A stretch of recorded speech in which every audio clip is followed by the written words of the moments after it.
The sports world literally cannot stand A'ja Wilson. A'ja Wilson has won yet another MVP, and sports fans have done a Dikembe Mutombo no in regards to giving a rat's ass. A'ja Wilson's meltdown after the Fever's crushing victory didn't just make headlines, it lit up the internet. Here's a player with 4 MVPs to her name, a superstar who has dominated the WNBA for years, suddenly losing her composure in a way fans couldn't stop talking about. The collapse wasn't just about the score, it was about pride, pressure, and the weight of expectations crashing down all at once. I mean, there are people that are like, I literally have no idea who this is. On ESPN's post about A'ja Wilson, one guy makes a very, he comes right out and just says it, outside of literally Caitlin Clark and Angel Reese, he's like, I don't know who the hell this is. What made this moment even more explosive was the reaction. Instead of sympathy, fans seemed to revel in the chaos, cheering on the Fever while mocking Wilson's tantrum. For a league desperately fighting for mainstream attention, this scene became a viral flashpoint, showing just how quickly emotions can turn into entertainment. But this wasn't just a single outburst. It opened the door to bigger questions about Wilson's image, her dominance, and the fiery rivalry shaping the WNBA right now. I don't know if you could argue that Kelsey Mitchell got robbed. Some people are.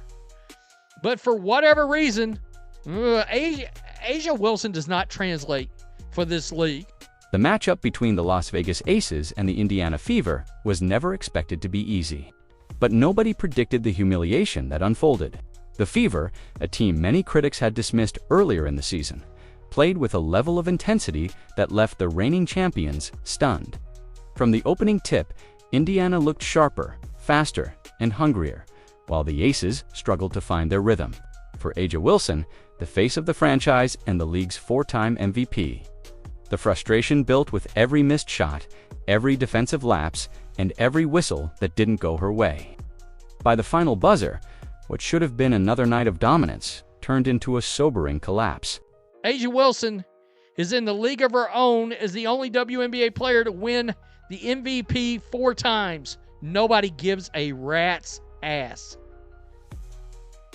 Laughing my ass off, how many times will this be posted by this network? We get it, Disney. The Fever had snatched a statement win, and Wilson couldn't hide her emotions.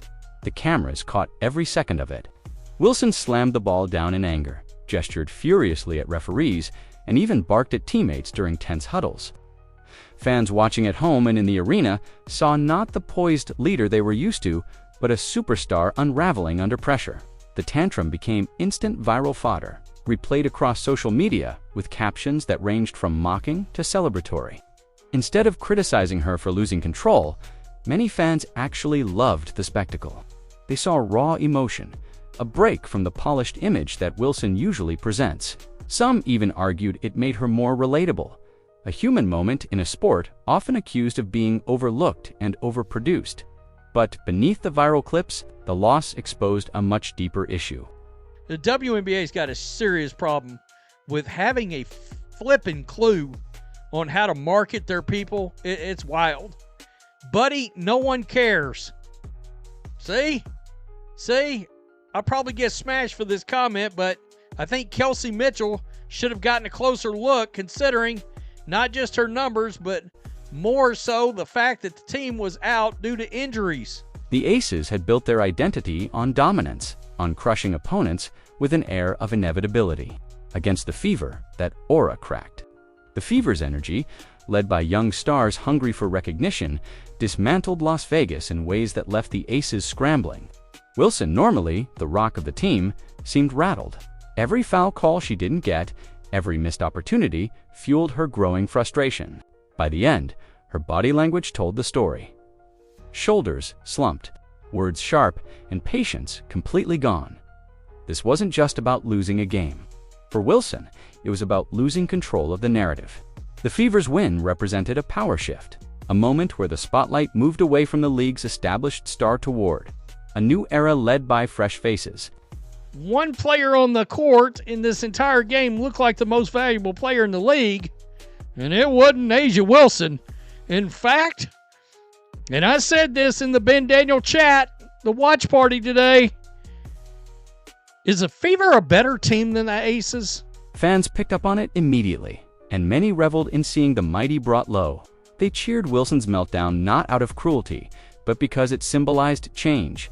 The WNBA, long criticized for failing to capture mainstream attention, suddenly had a moment that felt bigger than the scoreboard. The question lingering after that night wasn't just how the Aces would bounce back, but how Wilson herself would recover. Could she shake off the embarrassment and reclaim her dominance? Or would this tantrum become the lasting image of her season? The answers would unfold in the games ahead. But one thing was certain: the Fever's victory had sent shockwaves that would ripple far beyond the court. 89-73, they went into Las Vegas and whipped the dog shit out of Las Vegas. The fallout from A'ja Wilson's tantrum was immediate, and it didn't come from where many expected. Instead of universal outrage over a star losing her cool, fans flooded social media with laughter, memes, and sarcastic commentary. Clips of Wilson slamming the ball or arguing with referees were cut, edited, and shared thousands of times, often with captions mocking her frustration.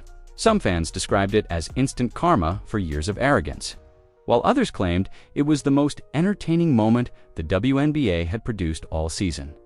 On platforms like Twitter, comment sections lit up with users comparing Wilson's behavior to spoiled athletes who crack under pressure. Yet, unlike similar meltdowns in men's sports that often draw criticism, this one seemed to energize the fan base. Many celebrated it, not because they disliked Wilson entirely, but because it injected drama into a league they often call stale. For the first time in months, a WNBA moment trended that wasn't tied to Caitlin Clark or Angel Reese. The reactions also revealed the sharp divide in how Wilson is perceived. Her loyal supporters defended her passion, saying the tantrum proved how much she cared about winning. They argued that frustration is natural for any competitor, especially one carrying the weight of a franchise. But her detractors used the moment as evidence of her unlikability, echoing long-standing claims that Wilson lacks the charisma to draw casual fans. Some even compared her behavior to the very criticism she often levels at others, saying it exposed hypocrisy. For the Fever faithful, though, Wilson's meltdown became a badge of honor. To them, it was proof that their team had broken the composure of the league's most decorated player.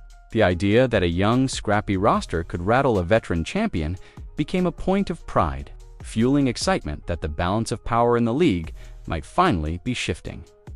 In many ways, the viral celebration of Wilson's tantrum said more about the state of the WNBA than about Wilson herself. The league has struggled to create storylines that grip mainstream audiences. But here was a moment that delivered drama, emotion, and rivalry all at once. It wasn't just the Fever's win that people talked about, it was Wilson's visible collapse under the spotlight. This shift in fan sentiment raised bigger questions.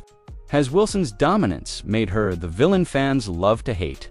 Or has she become the unfortunate face of a league that can't decide how to market its stars? The answers would shape not just how Wilson was remembered after this loss, but how the WNBA capitalized or failed to capitalize on one of its most viral moments. A'ja Wilson's outburst after the Fever loss did more than highlight a bad night on the court. It reignited a conversation that has followed her throughout her career, the claim that she is one of the most talented players in the league, yet one of the hardest for fans to connect with. On paper, her resume is unmatched, for MVP trophies, championships, and numbers that prove her dominance. But numbers don't sell tickets alone, and Wilson has often been accused of carrying herself with an attitude that alienates casual viewers. For many fans, her tantrum wasn't shocking. It was confirmation of what they already believed about her personality. Critics point to the way she reacts to referees, the sharpness in her interactions with teammates, and her tendency to lecture the media instead of engaging them. These qualities fuel a perception that she is condescending, self-absorbed, and unwilling to show humility in moments of defeat. While passion is praised in some stars, in Wilson's case, it often comes across as arrogance.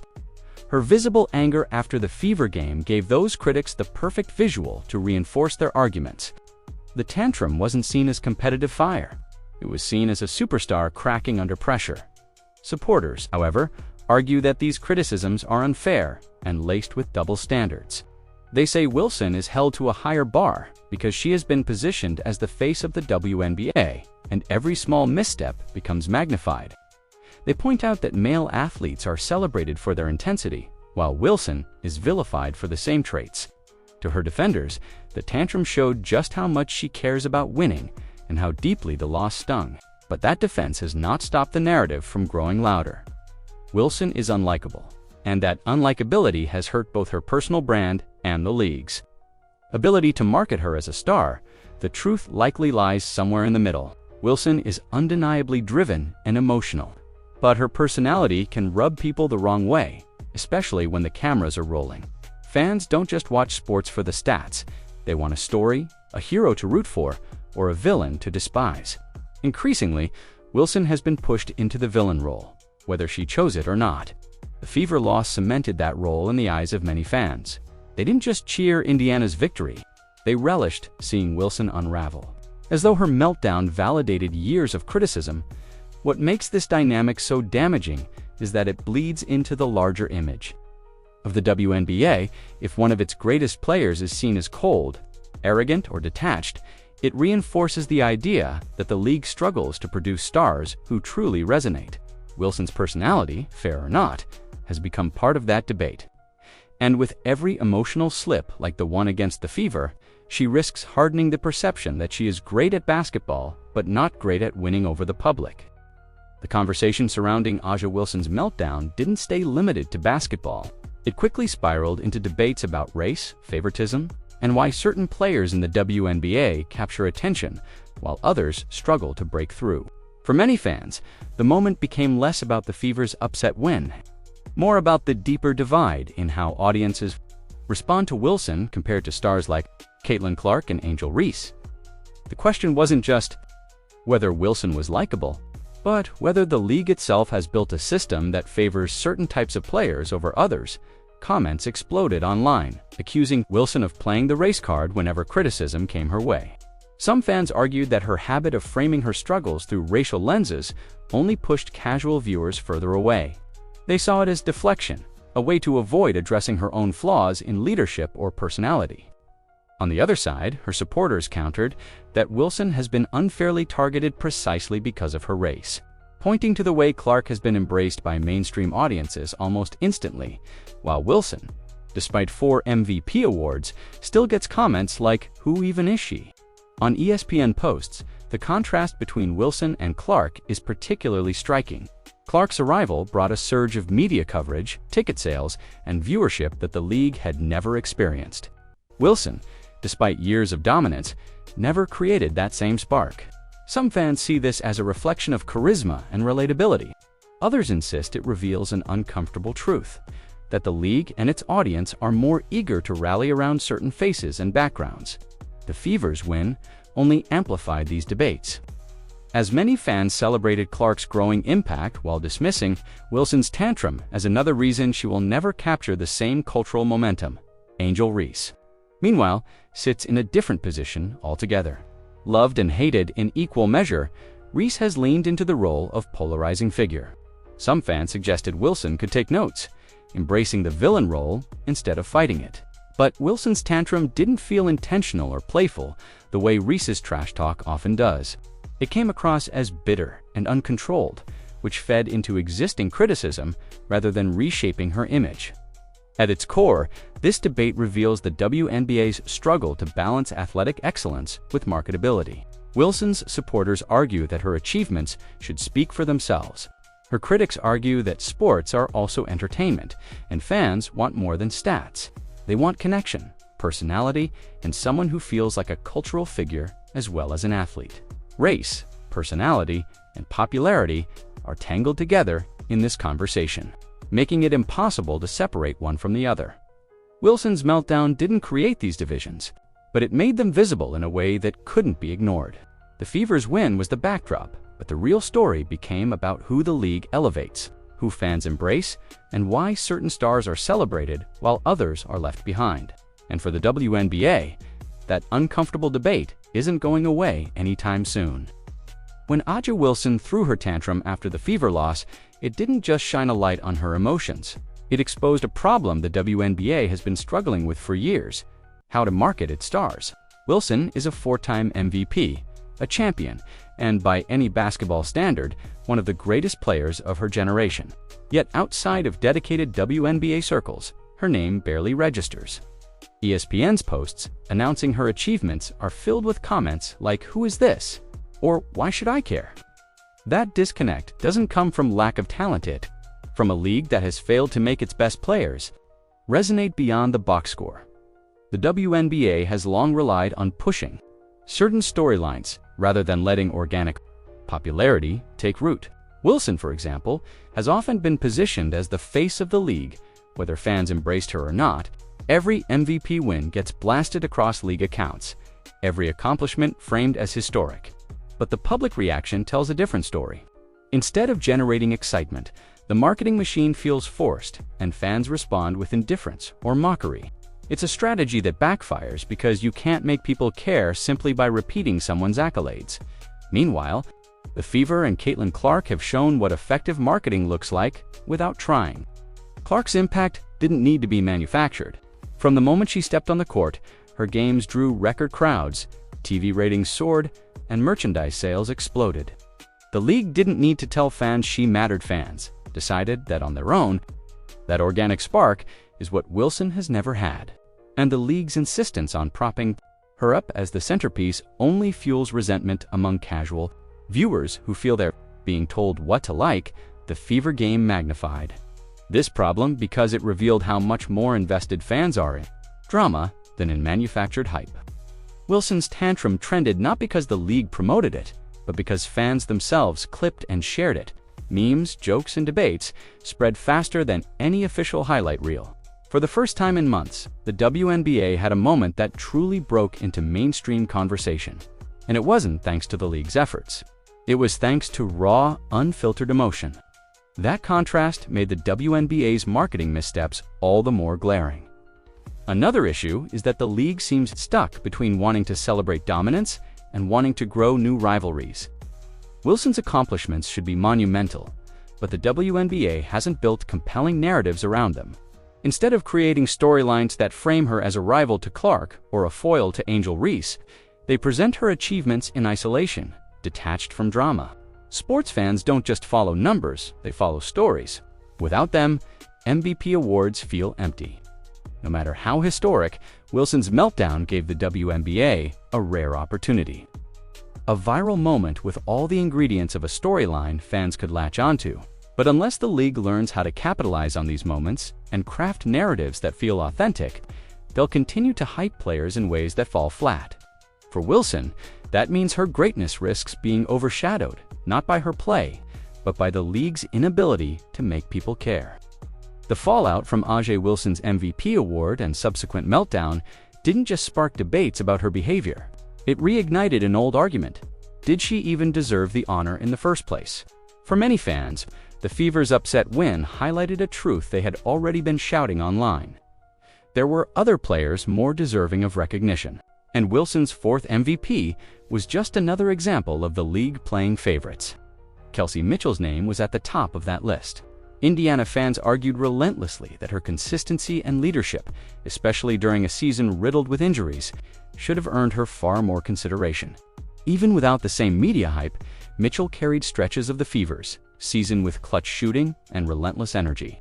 To her supporters, watching Wilson collect another MVP felt like déjà vu, the league overlooking gritty performers in favor of its chosen face. Napheesa Collier was another name repeatedly thrown into the conversation. Collier's all-around game and her ability to keep her team competitive despite setbacks won her widespread respect among fans. Many felt that had she not dealt with nagging injuries, she would have been the obvious pick. On social media, it wasn't unusual to see fans declare, "Fee got robbed," every time Wilson's name trended. For them, Collier represented a more likable and relatable star, someone they wanted to root for, compared to the often polarizing Wilson. Even Caitlin Clark's name entered the debate. Despite her being a rookie and limited by injuries, Some fans insisted that the spark Clark brought to the league in her short stretch of games mattered more than Wilson's statistical dominance. Clark delivered triple-doubles, packed arenas, and generated media attention the WNBA had never seen before. For those fans, her impact far outweighed raw numbers. They viewed her as the real MVP, even if she didn't have the resume to claim the trophy. This chorus of alternative candidates didn't just question Wilson's award, it deepened the sense of resentment toward her. Each time another name was brought up, it was framed not as an equal contender, but as someone robbed because the league had already decided Wilson was untouchable. The perception that the WNBA leans heavily on promoting certain stars, regardless of whether fans connect with them, added more fuel to the fire. The Fever loss made those arguments louder because it seemed to validate them. If Wilson truly was the most valuable player, why did her team crumble so spectacularly? Why did her emotions boil over when leadership was needed most?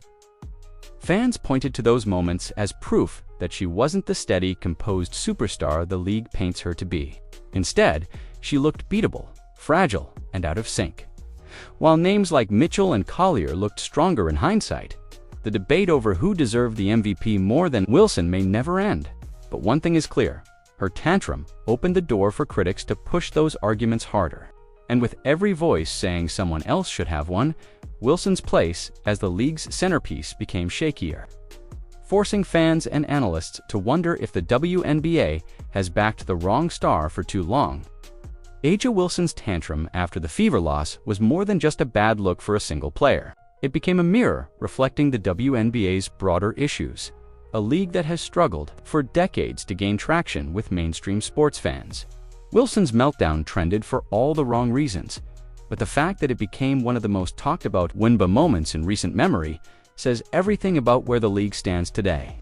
Drama, rather than dominance, is what captures attention. That's not a knock on the talent within the league, but rather an indictment of how the product is presented and consumed. For years, critics have pointed out that the WNBA has a marketing and identity crisis, while the NBA thrives on personalities, rivalries, and cultural crossover. The WNBA often feels sterile, pushing polished narratives instead of leaning into raw competition and storylines that fans can rally around. Wilson is a perfect example. She is one of the greatest players the league has ever produced. Yet the narrative around her is not about her skill, but about whether or not she is likable. That is a failure of both marketing and storytelling. Another issue is the perception of quality compared to other levels of basketball. Harsh critics, especially online, often mock the WNBA by comparing its stars to high school boys or claiming the league hemorrhages money every season. These dismissals may be exaggerated or unfair, but they have become part of the mainstream conversation because the league hasn't effectively countered them with a product or personalities that demand attention. When Wilson melted down, trolls seized on it as proof of their negative views, while supporters struggled to flip the script. Instead of sparking respect, it fueled ridicule. The officiating debate only added to the negativity. Fans constantly complain that Wilson gets favorable whistles while others, particularly players like Caitlin Clark, are officiated with less leniency. Whether or not that's true, the perception of unfairness undermines the credibility of the game. If fans believe outcomes are influenced by bias rather than skill, they're less likely to invest emotionally. Wilson's tantrum reinforced those complaints, with some saying her frustrations were hypocritical given how often she benefits from officiating. What ties all of this together is the WNBA's inability to convert greatness into cultural relevance. A four-time MVP should be the face of women's basketball. Yet Wilson's legacy is being debated not for her dominance but for her attitude. Meanwhile, rookies like Caitlin Clark are carrying the league's visibility. That gap underscores the disconnect between what the league promotes and what fans actually respond to. Collapse on the court symbolized more than one bad night, it symbolized the fragile state of the WNBA's relationship with its audience. The league can't afford for its biggest stars to feel irrelevant, mocked, or detached from fans. Yet that is exactly the perception surrounding Wilson. And unless the WNBA learns to bridge that gap, moments like this will continue to overshadow the game itself, turning tantrums into headlines while true greatness fades into the background. With 4 MVP trophies, multiple championships, and years of dominance, A'ja Wilson should already be cemented as one of the greatest players in WNBA history. Yet her meltdown after the Fever loss raised a question that cuts deeper than stats or awards. What will her legacy really be? Numbers don't lie, but legacies aren't written in box scores alone. They are shaped by how players are remembered, the emotions they stir in fans, and whether they leave an imprint that lasts beyond the court. For Wilson, the tantrum didn't just dent her image in the moment. It created a narrative that may follow her for the rest of her career. When fans look back on Wilson's era, will they remember her as the 4-time MVP who dominated on both ends of the floor, or as the superstar who never connected with the public? Right now, the latter seems to be gaining traction. For every fan who praises her competitive fire, there are others who point to her attitude and behavior as reasons they turned away from supporting her. In a league still fighting for mainstream attention, that perception matters more than ever. The WNBA can't afford to have its most decorated star dismissed as irrelevant by casual audiences. The Fever game amplified this dilemma. The meltdown became viral because it was dramatic and emotional. But it also reinforced the idea that Wilson is more polarizing than inspiring. Fans loved watching her tantrum, not because they admired her passion, but because they enjoyed seeing her unravel. That is a dangerous place for a superstar to be. Villains can thrive in sports when they embrace the role, but Wilson hasn't positioned herself as an anti-hero in the way Angel Reese has. Instead, she sits in a murky space where her greatness isn't fully celebrated, and her flaws are magnified. Another layer to the legacy debate is the timing of Caitlin Clark's rise. Clark has already done what Wilson hasn't in years: make the WNBA a mainstream talking point. That contrast makes Wilson's dominance feel less impactful, as though she has been overshadowed by a rookie whose cultural presence far outweighs her resume. Wilson's achievements remain historic, but in the eyes of many fans, they already feel secondary to Clark's popularity. That shift raises an uncomfortable possibility.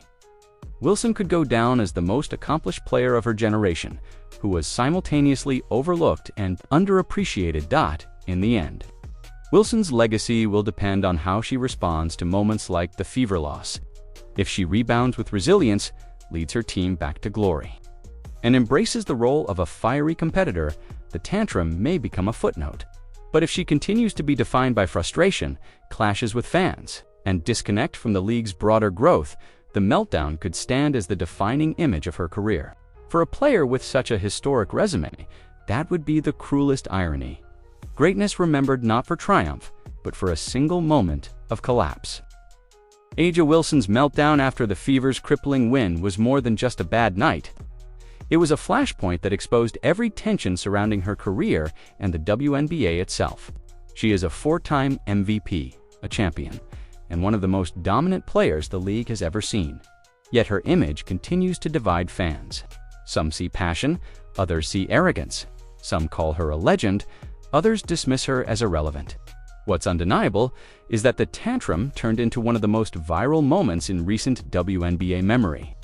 Not because of her greatness, but because of the drama it created. That irony raises the hardest question.